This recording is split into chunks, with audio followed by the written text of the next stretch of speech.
Onawo omusingo.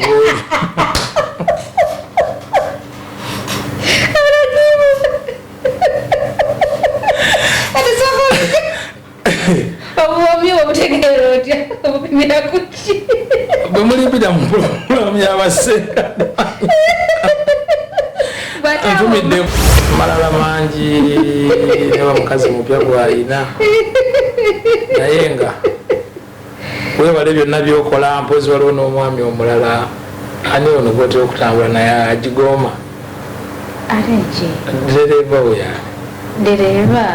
dereva wange Steve bw'atabeera mugambe ave mu katale.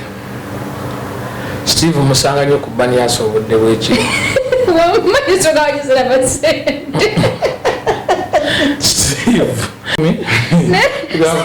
Steve wano sitegeddeyo. Steve omusanga ku baniasa ng'awola atya. N'abawala nga bameka. Nedda wano ku KFC. Temufumbira mmere waka. Taba ku KFC. Steve buli kiro abeera ku baniasa. KFC wa ku McDonald. Simanyi walala wabeera. Kale eno gyasi ayite obuyise eno mu bikubo nenga sijabe. Sinabisiga mubuuza Steve oli ludda nga nyinako wendaga. Nati munange ndi busy.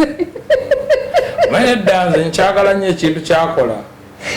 507 eyamba. Sibula abantu Nyondo. Steve kankomewa waka mukama wange. Bulijjo kubira Steve wamatu nyigira muse. Njitegedde. Mubuuza Steve oli ludda wase kola bandi busy siriiko. Interview zo munezigana. Wano yansubya gundi lwemawe yajja. Steve atuloma atusuulawo tumuga tujja tukola ki? Omanyi yali. Yaliwa. Agenda okunda. Ng'ate jambalidde ku mikuku ki. Agakumira mpeera abatukumire. Lekera okujjamu saati Steve tobanga owatto oyo oddulira mu saati ku bikuku ki. Gwe wenna yakatweyungako ali ku mukutu ogwa Nyondo Media nyogero kujjukiza nti amanya agange yenze Nyondo Rozet era nga ntwala akisa kano kwebazaako gyonna gy'otusizaako engalo olunaku olwaleero. Mwana watu ndino omukulu ayitibwa Kimunana, CEO Kim Production, atagenda okubanga yatangaza mu kivulo ekyo bato bannayuganda mwayite muli bamativu olw'ensonga nti obukosi bato yali ku butaka ate nga muli eno mu UAE naddala okusingira ddala, so temwali ku butaka kubanga ate mugirabirako maaso ku maaso. Kimwana n'agamba mutuule mukakkane ate nga nkikuddemu ani akolaki ani awakana, so sijja kwogera byonna kasooka babuuzeeko tutandikire ddala awo nenga kyenawuliddeko oba ekitambula ekiriwo ekiri wano mu UAE saawa eno bato sindi nani ne Queen Mama. For the first time, ladies and gentlemen, nsanyusa okubanga okkiriza this time tutuule tukulukute. Nyondo Rozet, thank you for so much. It has been a while. So apart from that, ennaku z'omwezi nga kkomero kiggwa Dubai era lwesemba addamu langa walala bato kazi Kimunana yani nga tunagenda wala Kimunana amanya agange agaddala bagakola agaddala. Kimunana is a simple man. Alina omwagalwa, nina family,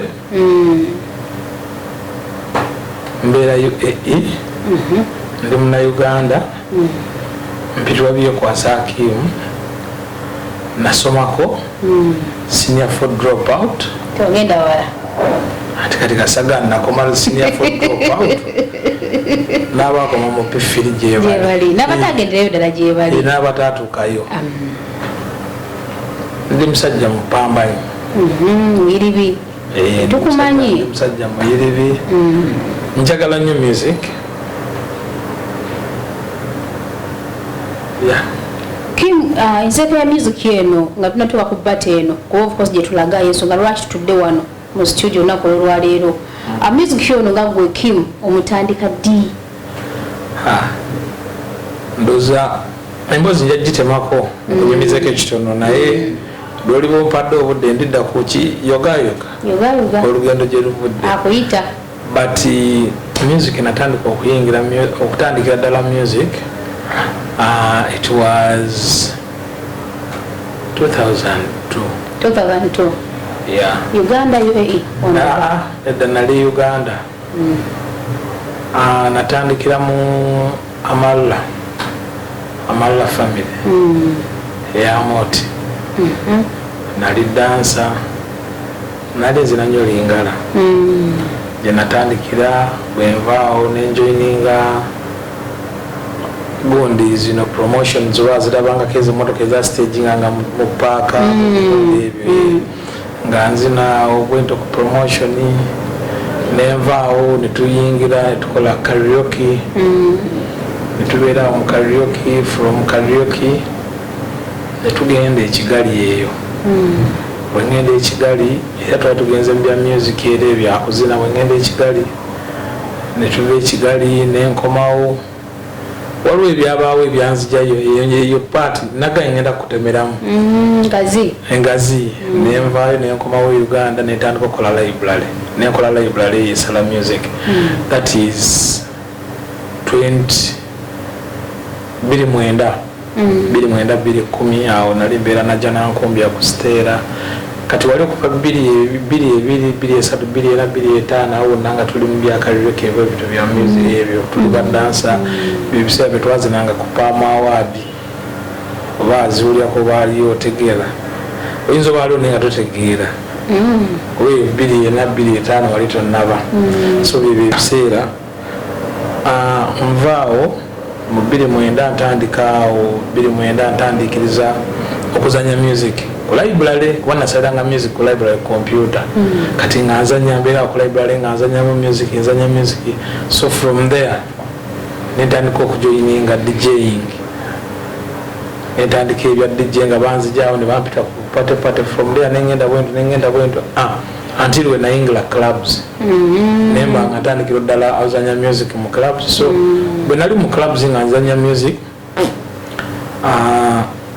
natuula nendaba nga sola competinga na pressure eriwo yaba DJ abaliwo abakubanza nasukana netunulya nendaba sijja kuba menyewo ba Roger sijja kuba menyewo bashiru bani bashani so I turn myself nenzira mu music naye nga ali different nemba nga nzanya general ndale ya music nensala nefocusinga ku oldies music kati oldies music oyo omuntu yasinga okunjagaza nnyo oldies yali omugenzi DJ Emma bwe nabeeranga naye yasinga okunjagaza oldies abo bashedi waliwo gubayita DJ Vegas 44 be bantu betwatandika nabo oldies abo benazanyanga nabo oldies so until nembivamu that is 2012 oba DJ olwo ntandikiriza obuwummula kati ataawo nva mu bwa DJ njoininga nali nkoleawo nga ndi ewa Geoffrey Lutaya kuba ebiseera nali nkola mabaala mangi naye nali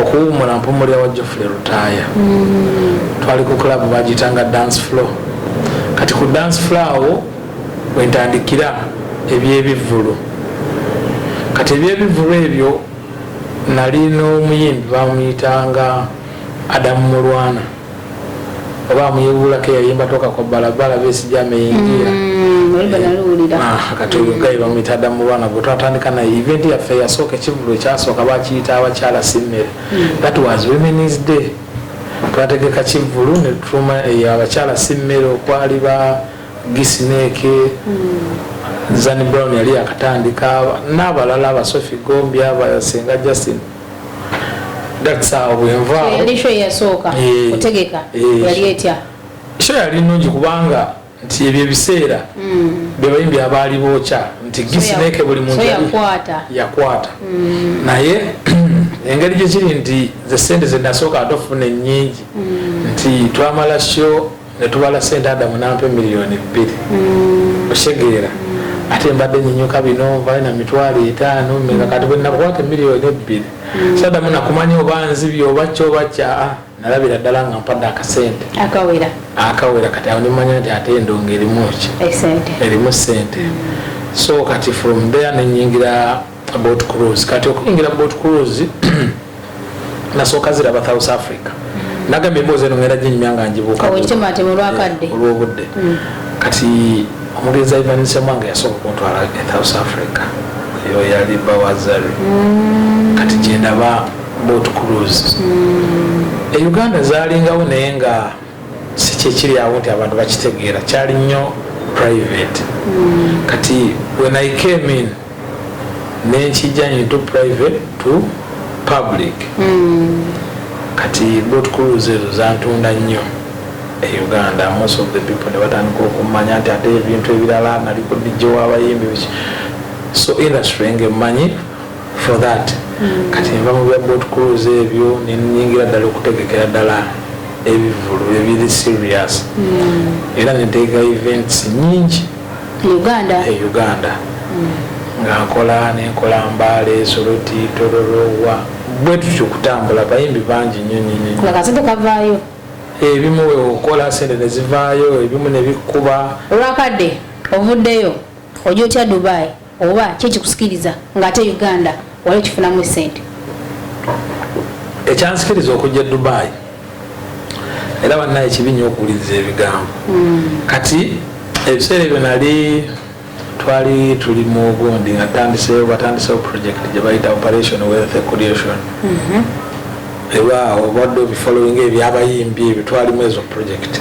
kati nga waliwo n'akasente naakajja mba ndi mu club bagiyita Milan eri Makindi by the time nali managing DJ Shani nga nkwitingira eddala ebya DJ kati kanagwe managing nendaba kyaliwo bamuyita Ande yali ne Ziyadi omweru yalaga kati bali yatya Kampala yadayoda aliwo nganti omuntu yati aba ategeeza kiba kitegeeza yasala gyali Kampala naye aliyo ketalina ttabu kati bali mu kirabu nga baddugaze emmeeza kati Ande nampita nagawita mpita omwami oyo mumanyi kyali wange Ande oyo muyimbi yali wadda bw'oba ojjukira ebiseera it was 2006 bwe bayikiza amasiro ga Kabaka kati Ande ye muyimbi yasooka okukola oluyimba olw'amasiro kyenyinza okugamba ng'ojjukira kati Ande oyo nampita nali mumanyi nampita neŋŋamba weyita agenda omugamba akutumya gyezisitukira muntu yaneetaaga Ande ate byebiseera embeera yali endala so akanda okatandika ddaye sikakati nabikolerera kweragako neeragamu kati nemugamba Ande najja nampita netugenda najja nannemerako naŋŋaa kati ngenda omulaba netwogera kyekiriwo biki nembuuza oli kuki naŋŋamba gwoli eno oli Uganda gwe tomanyi kyendiko Dubai mbeera Dubai sente njoola kumbe baali azenatira muzenga 5 nga byakubyemu kyenji byali mukubambirako nanga tugende Dubai gweki yayanga ebigambo muganda wa ng'olina olinnya anyway netukola process bye twakola byaliwo anti lwe natuuka e Dubai kati bwe natuuka e Dubai anyway ekintu kyeyasinga okunsuubiza yaŋŋamba eri Dubai totawaana kunoonya mirimu kati bino ebya DJ kirabu ziri eri nyingi eri waliwo ekifo bakiyita Banias awuliriza mbu waliko TV screen bazipanga zibe bakeera bukezi ne bateekako mirimu bwotulako obutunuzi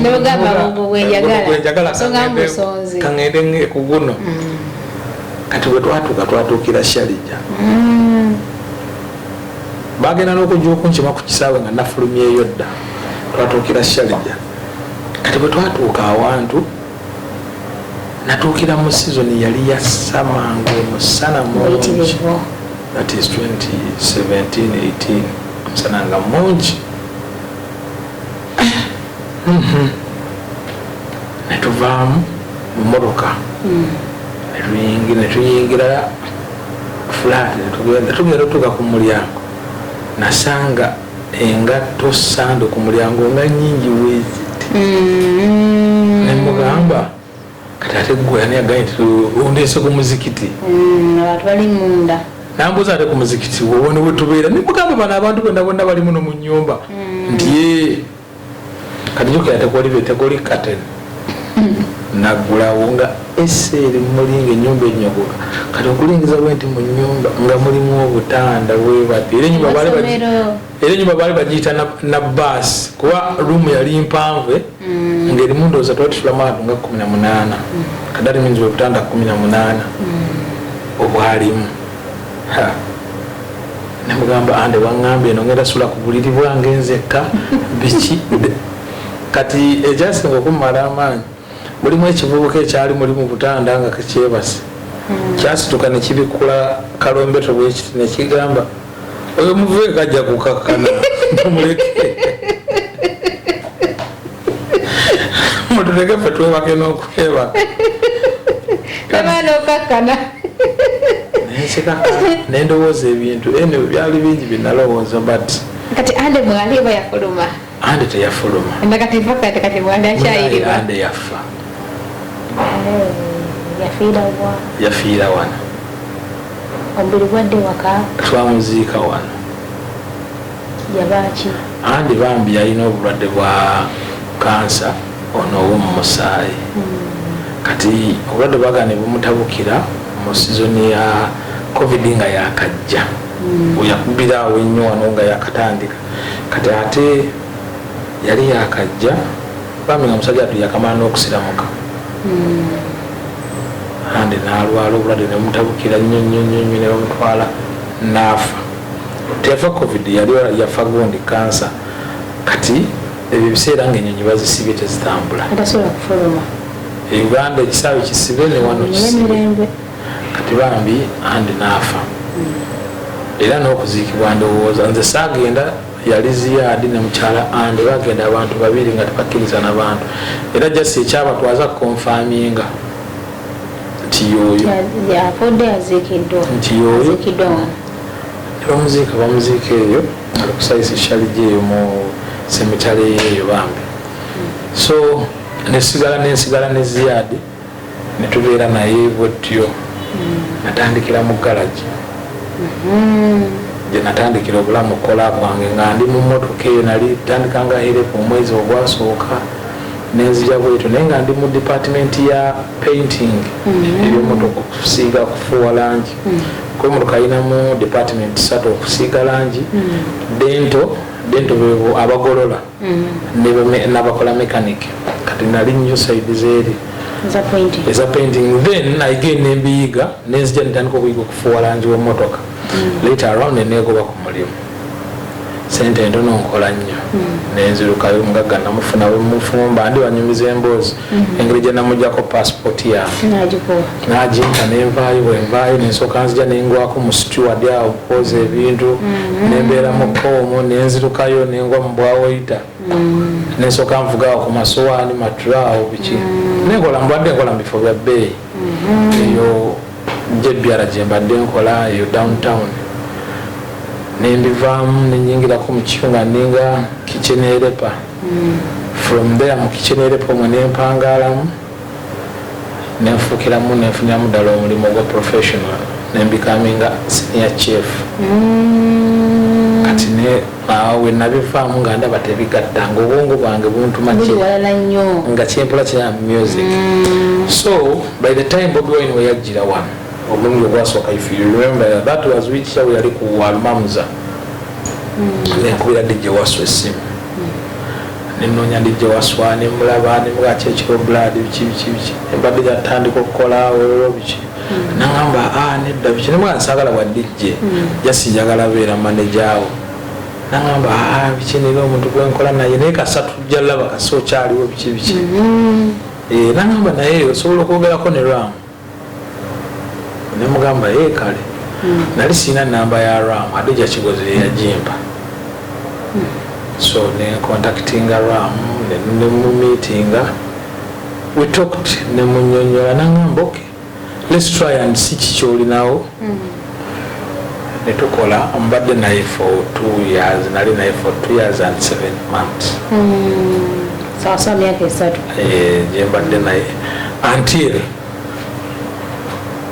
twawukanidde buli omu n'akwata peacefully mwogera munyumya ate tunyumya naye just tetulina siina buzibu naye bakita munyumya ate katinyumya ekinayize aba bize mba bize okitegeera obudde bwe Dubai speed naye nga bwesanga mwebongako ewali mbeera siina mbeera naye gwe wenna atulaba ali ku mukutu ogwa Nyondo Media mbajjukira nti ate ndi ne Kim Nanna CEO Kim Production era nga ekituuza olunaku olwaleero ye bato ategedde okubeerawo mu guno mwezi ogujja Novemba nga 10 era agenda kubanga ate ayongera okubanga atunyumira ku bya tickets sente meka ekifo ebyo byonna. However tusoose ate kuyitako ku side eno toga tumanyi omukulu ono kuba erinnya wale ne Dubai eryo likola ki lisoundinga ne Kim oli event organizer oli promoter oli DJ ekituufu oli ki kuba nange ndi mukwano tumaze wakabanga naye simanyi exactly what you do. Good question. My company is called Kim's Production. Kim, it's my name. Production, it means a lot.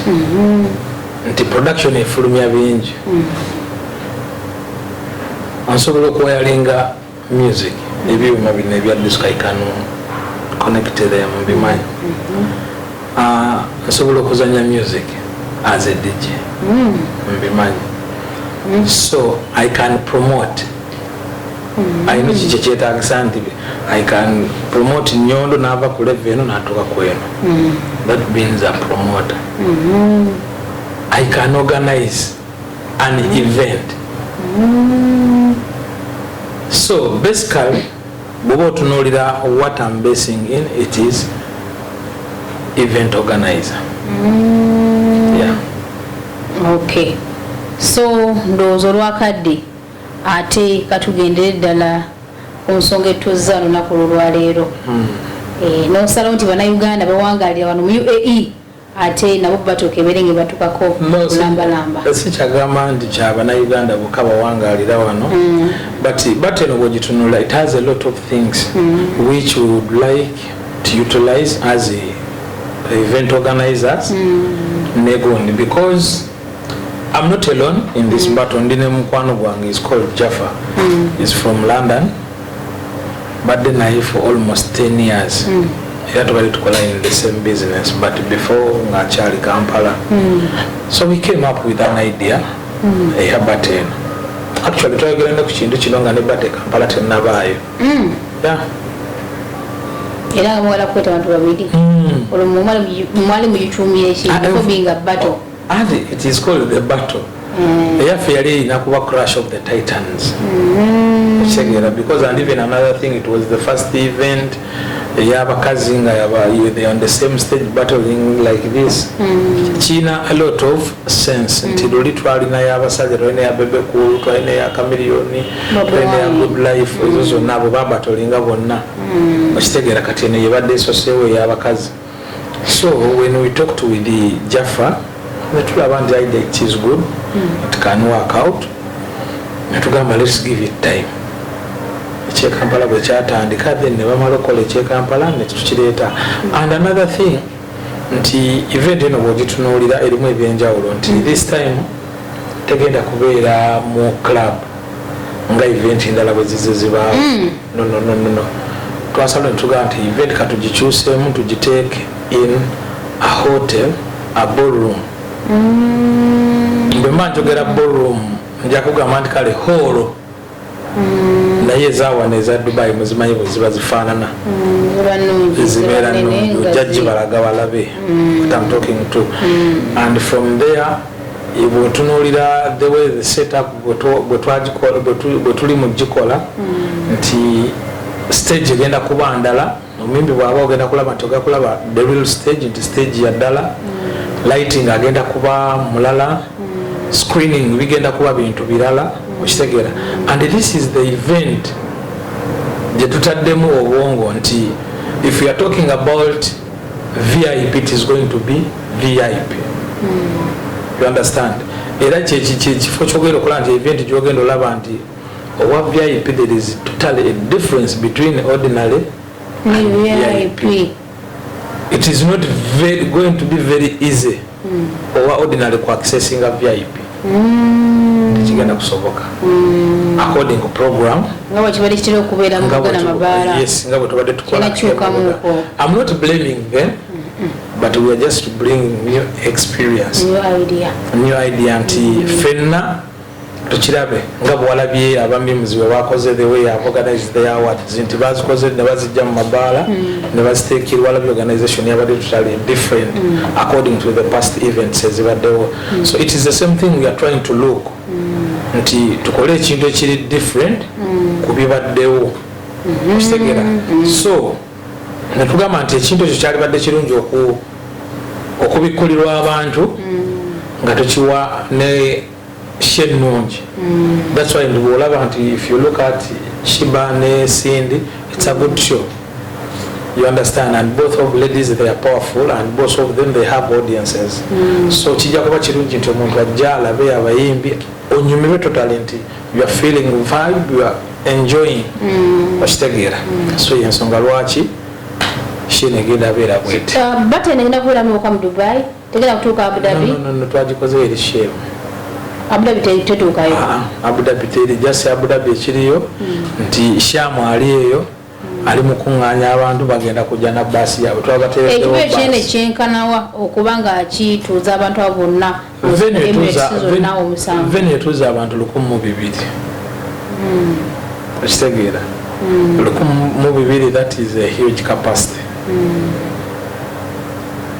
Mukama bw'anaaba abaleze inshallah naye nga nkakasa buli muntu ajja kubeera oke. Tosuubira byakudda nti kwesindika, tosuubira byakutuuya. Ordinary agenda kusula sente mmeka? Dira mu 15. A VIP? Dira mu 3. Ebyogundira yonna ngujeekezo? No, unless nga ninamu abali mu booking tables. Nga like companies, ninamu companies, ninamu ne groups. Okitegeera. Bagamba nti affe twagala table yaffe. Nti company yaffe kati nga bolaba nti JCC yo egambye yagala table yaayo. So amuteesa awo tuteesa ne manya nti gwe oyagala kubeera categorized nga gwoli wekka. Then zino tables endala VIPs endala nazo mweziri, and everyone who is going to pay for the VIP you are going to sit, you are going to be on table. That's what I can assure you. Kati fe aba ordinary tugenda kubanga tuyimiridde mukama ordinary no olugaji kupira eri Wafe bagala nye eri mu baji wadde omulire Bible batujagala. But also nti stage twagikoze nga nnungi nti aba VIP bagenda kuba balaba bulungi omuyimbi ng'omu accessinga and ne ordinary ogenda kubalaba omuyimbi bulungi nnyo. Okitegeera nti ne bw'onaaba oli muhola awasembera ddala emabega ojja kuba olaba omuyimbi. Tumutadde ku platform nga buli muntu yenna ali mu hall osobola omulaba. And another thing, we have even screen is going to be giving live feed. Okitegeera. So tugezezaako okulaba nti buli muntu yenna afuna ekyo. Yeah. Kale nga tumaliriza amangu ago ensonga ebadde enkulu ebadde ojja kujja muyogayoga. Ensonga ebadde enkulu ebadde ya bato kyensuubira nti ebisinga byonna bikoze eki oyogeddeko okolekanga eriyo oyo yenna ayinamu akakunkuna nga ndyagadde okumanya kyetwogedde kuba kitayogeddeeko aba asobola okugenda mu comment section nabeera nga atekayo ekibuuzo ekyo era ojja kuba okiraba oba nze okugenda maaso following social media sivaako. I follow everyone mubeerako nga ndaba ate era nyumirwa nnyo nze comment section kubanga comment section eyo ebiseera ebisinga kale enyiiza ne bw'oba oli used to media wakimanyira Kim nyina ekibuuzo kino nsuubira sikibuuzaako promoter yenna oba any event organizer. I think it was actually I thought it is a good question for you, not any other person. That's why mbadde sikibuuzangako. Ekintu kinene kirumiza nnyo abantu omutwe nemba njagala okinfrazingire bulungi nyo okiziremu bulungi nnyo nti tuleese ebivulu ebyenjawulo gundi akava wano eno ani lebaje era waddewo n'abavuddewo. So bwogenda ku social media eri abaana bacomplaining bagamba ebivulu bisuse mu UAE mu Dubai ng'omuntu omulungi okuddamu ekibuzo kino wammanga. Mu November tunamu ekivulu kyandoza ukimanyi weyaba kinaku zigenda kubeera ntono otuka ku kino ekintu kino gwe nga gwe obujjuvu bw'ebijju omujjuzo bw'ebivulu mu UAE okyogerako kinga gwe organizer. Okay, ekibuuzo ky'obuuzizza Rozet, thank you for that question. And ngenda kyogera abanyiiga munyiige. But walabamu ekyomugaso take that. Sijagamba nti byenjogera bye biri fine, but ngenda kubuulira according to my opinion. One, ku kintu ky'obuuzizza ekyo nze nakirabirawo before even to come to join in the industry. Nti nabirabirawo nti ebintu bingi ate nga bw'otunuulira industry Dubai oba majority Dubai gye tuservinga in entertainment it's very small. Oshegera, let me give an example. Tulina abantu 5 be tulina abadigize tulina balala 6 kati gosubira abantu abe 5 tugenda baservinga tugenda bagabana tutya. You'll end up nge balo oli alina abantu 2 oli alina abantu 3 oli alina abantu 4.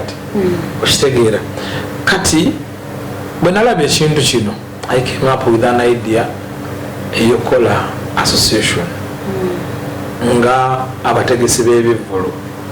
Oshegera, tukola association yetugatta tubeere wamu nti tusobole okwetaasa ebintu ebyo nti ono ategesa ekivvulu ate ono ataddeyo ono alina kino ono akoze bwati. Oshegera, tuleke engeri gye tweyimusaamu n'okuba nti tutereeza omulimu tusobole osavinga betusavinga mu butuufu bwabwe. Bwe twakola ekintu ekyo nayita aba members abasinga bonna benali manyi and all they accepted ne bajja. So when they come in netutuula netwogera advantages ne disadvantages nekitandika okukola ekibiina era bakiyita UEPA. Bakitegeera nakakiri active tekiri active kiri built down total actually it is down but kiina chairman waakyo nze nali chief whip mu kyo. Bakitegeera ate kiina n'omwogezi kati nze nkubaguliza nti ekibiina weekiri omwogezi omuyita Regan nga kiri dormant kati ojja noonya Regan ayogera akubuulira ensonga entuufu oba chairman waakyo bamuyita Jami ali kubuulira ensonga entuufu. Naye bwe twabeera ku gundi association eyo nti bamembers abamu kuffe twale mu kugoberera amateeka ga association agaaliwo nti twateesa ne tugamba nti Rozet bw'oba otegese show yo ffenna bamemba abalimu kitukakatako okuwagira ffenna tulina okukulangira and ffenna tuba tulina okusasula sente n'okupima akaseera kyaddako ateekayo mu biseera ki. Kati omuntu omulala yali alina okuddangako okutegeka ekivvulu wasabanga date ffenna twateekanga date mu WhatsApp group nti nsaba date ennaku z'omwezi bweziti njagala kutegeka. Chairman ye approvinganga date after 24 hours. Nagamba okay you are good to go teekayo oba tosaa. Kitegeera kati eventually kyo gye twatandikirako okulanga it was winning word first time leave alone guno gwa property but first time yajja eya show eya cuts yesho gye twatandikirako okulanga fenna and we went even netukwenda abamba service provider netubako byetuyamba show was successful and izo shezi mu ku cuts yakola jafuna mu sente zaga nti nafuna sente I got money. Kati eventually ate ba member abamu yakava mu eno show omulala tanategeka ate ategese shendala oyo yennyini tawadde balala chance atagadde mwakola ki. Oshegera kati ebintu nebitandikiraawo by the time nali nkyali mu Ram events owuliriza kati bwetunuulira abantu abalala ku side endala mulimu kati nga bwolaba okay anansonyiwa okwogera ku nkambi kati saano but kanjogera ekyaliwo Ram by the time ebiseera ebyo twali tutunuulira nnyo rent nti ebbaala ino sasula rent and rent yo togenda mujja bakasitoma kunywa mwenge. They're not going to party every day but ekintu kyolina okukola olina okumakinga sure nti at least organizing event zino zikuyamba okupuulinga kasente kopuulinza ogateeko n'ezebbaala osasule rent. Another thing, most of us tetulina mirimu mirala nti oba nkeera nengenda ku mubesingidde ku music oba we are in this is the business. So if this is the business, I have to make sure nti nyimirizaawo ki omulimu to stand up the job kitegeeza nakutegeka biki bivulu. And another thing, kino tekiri kugamba nti oba nze Kim oba omulala obaani obaani, but bw'otunuulira ssaawa eno buli muntu alina sente wano e Dubai kati yeefudde promoter ali mu kutegeka bivulu. Reason being, Rozet osobola savinga omutwalo gwo oba emitwalo gy'ebiri emyezi ena oba esatu n'ofuna ennamba n'okontakitinga omuyimbi, okontakitinga omuyimbi n'omuwa sente z'ayagala n'olowooza ogenda tegeka ebivulu. That's why nti olabye ebivulu ebisinga tebiri okay, biflopinga ennanga yaabyo okitegeera, mechanism z'okozesa okulanga biki abasinga tebabitegeera, naye olw'okuba yasavinga akasente ke najja n'alowooza nti naye asobola okutegeka okitegeera. So ate ekintu ekirala nti which is okay because it is a free open market, buli muntu dembe yena okuyingira okitegeera. Naye ekintu kyali ekintu kimu nti nze najja nkikaabirira nnyo negamba nti Rozet bwe oyina ekintu kyoyagala okumanya oba kyoyagala okukola, at least seek advice oyo muntu gw'omanyi nti akusingako.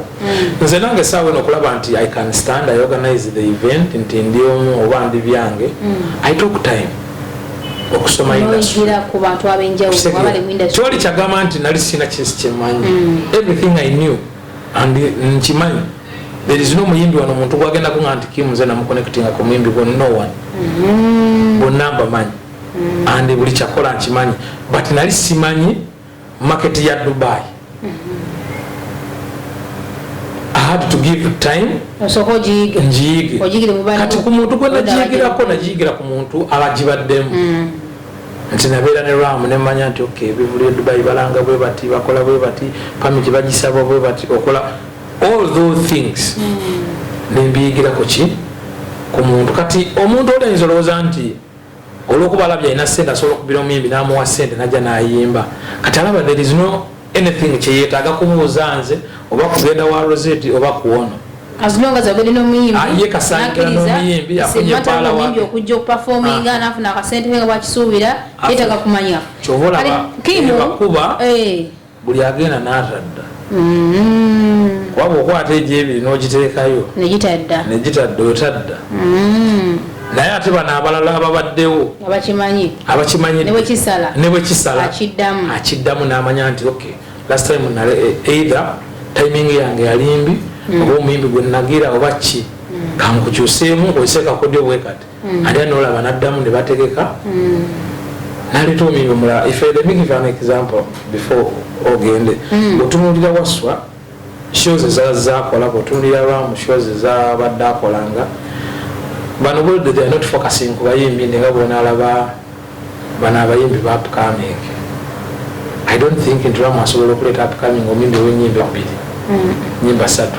I don't think nti Waswa asobola okukola that mess okitegeera, kubanga tiketi omuyimbi ono gyagiramu ono w'ennyimba ebbiri yemu neyoli ayimba edda ayina ennyimba ennyingi. Ate ekintu ekyokubiri sente zogenda omusaba gwe Rozet obazzeewo okulanga, it is the same money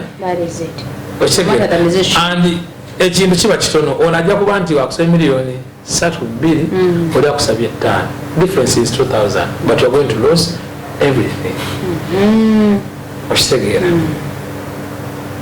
Okay, nga tumaliriza abali mu complaininga nti omujuzo gw'ebivulu oba waka message ki nga tuwumbawumba show yaffe eno.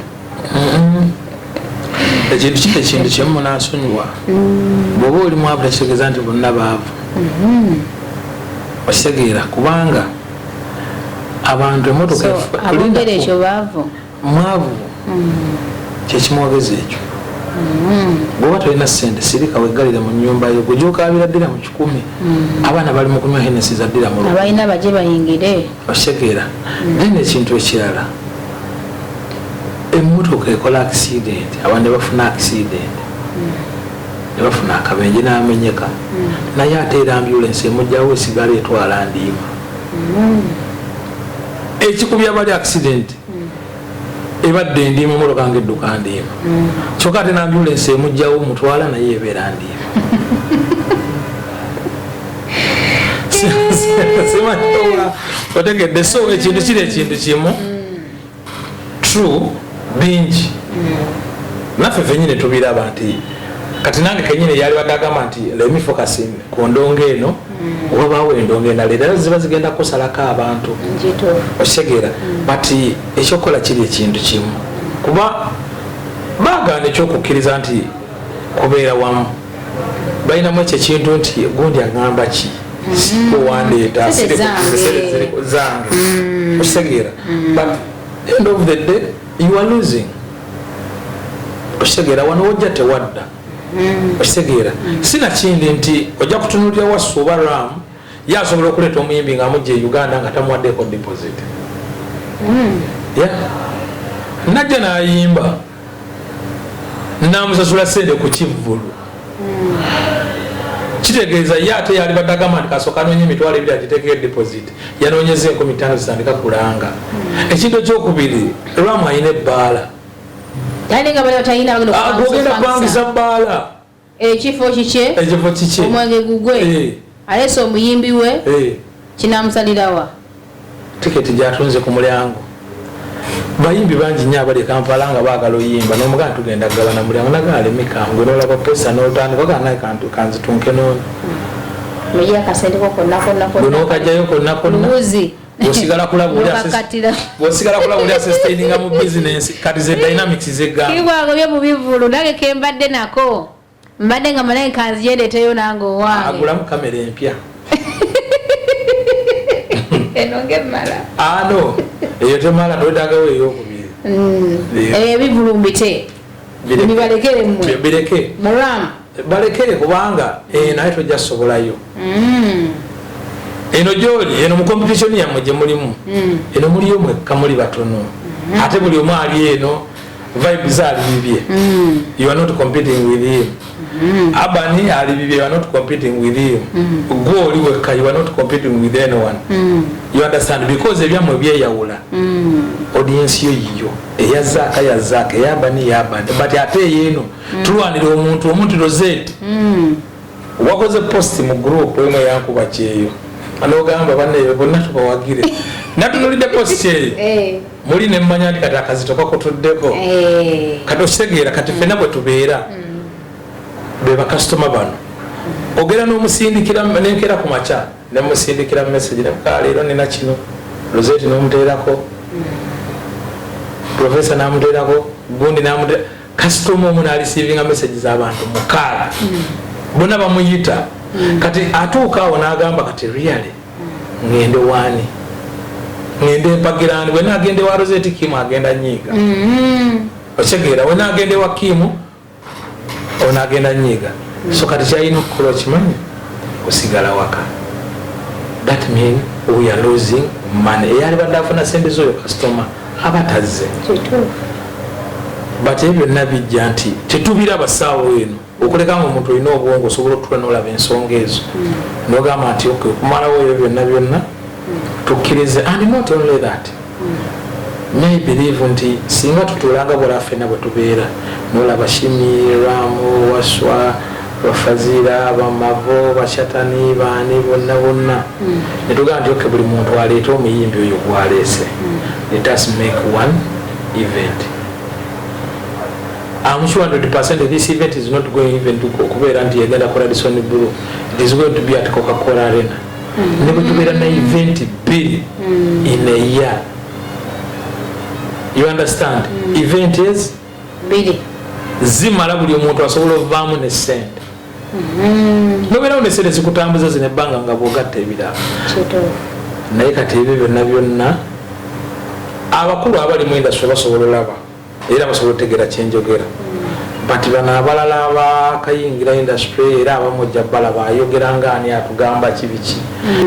Okay, ndowooza byebyo okuleka mpozi ngo binamu konna kwewaleetaza okubanga ate omanya tukakonyeeko nga bwenavuga nti genda mu comment section ate obeere nga okateekayo emboozi ya mukulu Nana Kim Production ebadde nnyovu nnyo naye olwakaseera oba olwakadde tugenda kumwenenya nate tumusinkane olundi tusisinkane ng'ennaku z'omwezi 10 ogambe ekifo kye mukama wange Radisson Blue Deira Creek. Abamanyi mu Banias ekizimbe kye bayita Alfadano kiraba Alfadano building. Our Alfadano exchange yenyini a hotel motono that is Radisson. Gamba katonda mugulu. Yes. Wewo. Omwana tuka ku Banias. Abuza. Awera atuse. Kati ne bobo olinye bus. Station ya bus we kuteke yo Union. Wane mabeka. Obo tunode mu Radisson Blue. Your location? Either obo kozeseza oviridemu ku metro ya Banias osobola okutambula. Omwana ava mu kiyumba yegasatwa ku Banias. Nebo oviridemu ku Union. Nogano seye siri nyali kakatambulewo 5 minutes. Changwa. Your location? It's a 5-star hotel. Tuli ku ground floor. Yingira Radisson Blue. Take left. Bajitaza Bill Hall. Ground floor. Abala ba Mimza wazali. It is the same location where we are. Nakuzo mwezi nga 10 November 2023 munache mjagaza ekirala atakumira akatalekeka buza akatalekeka ate bali na bidala mukama wange gimasangi ebisanga tubyogeddeko naye Emirates ziri musanvu siwe kiri tulina Abu Dhabi tulina Sharjah Amdu Queen Ajumani Alaini Abu Dhabi eno Dubai oswala Alaini state Alaini town ya Abu Dhabi kasoterezeza so ogambye nti show enegenda kubeera Dubai wokka kati abantu banene go mugenda bakola mutya waliwo tekateka yonna abantu bokuveyo ku location batogenda okubeera eyandi etaze okujja naddala basically okusinga tuba tutunulidde nnyo Abu Dhabi nti bano abantu abali eno mu Northern Emirates. If I'm talking of Northern Emirates, Dubai, Sharjah, Ras Al Khaimah, Fujairah, Abobo is easy transport where that means either use bus or metro. Osobola okutuuka. Bus we kuteka gyoli nnyo ovaawa, we kuteka bwete kuteka ku venue. Ate oluva mu venue bwoti odda mu bus. Nekuteka gyova. Oshegera kati abantu ba Abu Dhabi tulina enteekateeka nti tulinayo bapromota betukwatagana nabo Abu Dhabi like Sham n'abalala nti tulina enteekateeka ya bus ne kojja owa East Gate tulinawo enteekateeka ya bus eyo egenda baleeta emale balinde Shegwe baddeyo ebazeeyo reason being abantu ambao balina duty katwagala tubagondezeemu mu kintu kya transport naye paasi etogenda kujja nga tolina tiketi mu ngalo sente ogenda zisooka waliwo abajja olinyanga bagamba wayi kangendeko Dubai sirina kyakola ate kafiri transport so munayawulamu bashibaholics ne ba syndicate nga okyali Uganda oba tugenda kubeera ffenna wamu mu VIP tekigenda baawo kubanga lwakiga nti mu VIP tekigenda baawo twaliyagadde okikola naye olw'ensonga nti mulimu abantu abagenda okujjanga group y'abantu 10 abantu 10 abo bonna tebaga kubanga bawagirani sindi muliko abawagira sindi kuliko abawagira shiba kati mu VIP tekigenda kubaawo ate n'ekintu ekyokubiri ne mu ordinary twandyagadde tukiteekeyo twawule ndi bali abooli baddeeri n'abeeno baddeeno naye ekintu kiri kimu kino oba tokitaddeewo enduulu eno gyogenda okufuna eno mu audience yejja okulaga nti ono omuwagizi amuyina kuba ne stage ena kubeera emutwala kutimwe kwawula stage yes so gwe kyoba olina omanya kiri ekintu kimu kola kintu kimu yambala shibaholics mwambale aba iPhone wezili JICC yaguze t-shirt za bwerere for all either you are shibaholic gwe kuba namba ya JICC eno gwe jogendo teka ku screen buli agala t-shirt oba oli wa Sindi kubeye namba Jackie Jana agenda ku t-shirt oba oli wa Shiba yes free of charge your official sponsor wa event okay so so okuyingira ddira mu 15 kudira mu 3 ennaku za mwezi 10 ogenda kuba lwa Friday ebyokulya bwebiri ebyokunywa bwebiri byabwerere bya sente okay bino si byabwerere nga abale baso atakumira mpera akola atya zetomba kusa wamanja kwebaza ku baganda bange bonna abataddemu sente ba sponsors bange nja kusooka nebaze jakijana nzikiriza simanyolanga wa visa ennaku zino sina tabu nange nja kwebaza ku jakijana wa JCC the official sponsor wa Bato Cindy nja kwebaza ku muganda wange Jaffa nja kwebaza aba tap tap nja kwebaza Mims Events aba sister bange bo bano ku Kido nti tuli nabo bakoze omulimu gw'amaanyi nnyo kuba ntambuza bulungi nja kwebaza aba Mpombo African Restaurant nti bo ye event eriko restaurants bbiri but buli restaurant erina omuntu waayo gwegenda oliisa village chef egenda kuliisa waayo eyo yeriisa Cindy soko nzirebire mukawo nyina kulira eri wagenda okubeera owange Cindy ye wa village chief yamwepakanye okay sigamba gwe simanyi gyogwa Shiba Mpombo African Restaurant so Cindy aliwa Cindy ali ku village chief and Shiba ali ku Mpombo African Restaurant ngenda Shiba nasinga and ekirala ekiri mu shero akwambadde sabyogera nshina ba DJ bameka babiri tekibangawo DJ wa Shiba owe is going DJ Baxter yagenda okikubira Shiba Cindy mumulabe ku show DJ we kamubalekemu and is a big icon here in Dubai ya munjagaza ki official MC Gucci ajja kuyambibwako avieta sajja watu sikawere ayita wamina by the way avieta oyo musajja mulungi nze nyine ekintu kyemmulaba nasinobangako mu wa MC kati nze ne kati kyegaindi I will promote him mujatandikira kunzo kiraba namala conversion I think erigundi muve mu obusuuti bwayambala disema akwambala engoye zitegeera Nyondo Media mwebale nnyo okunkyaza for the first time nti nsiimye to give me this opportunity neneebaza ne muganda nga abadde ku kamera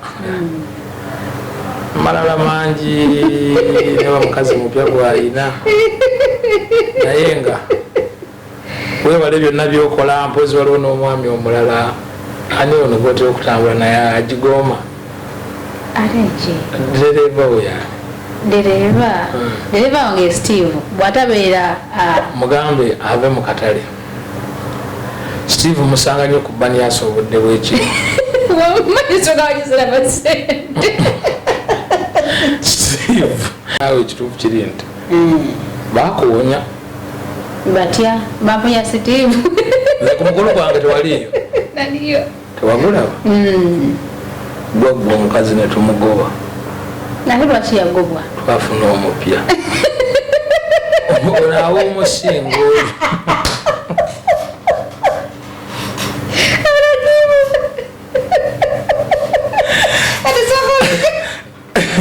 obuwomi obutegeera otya obupimira kuki bwe mulimpira mu pulogulamu y'abaseera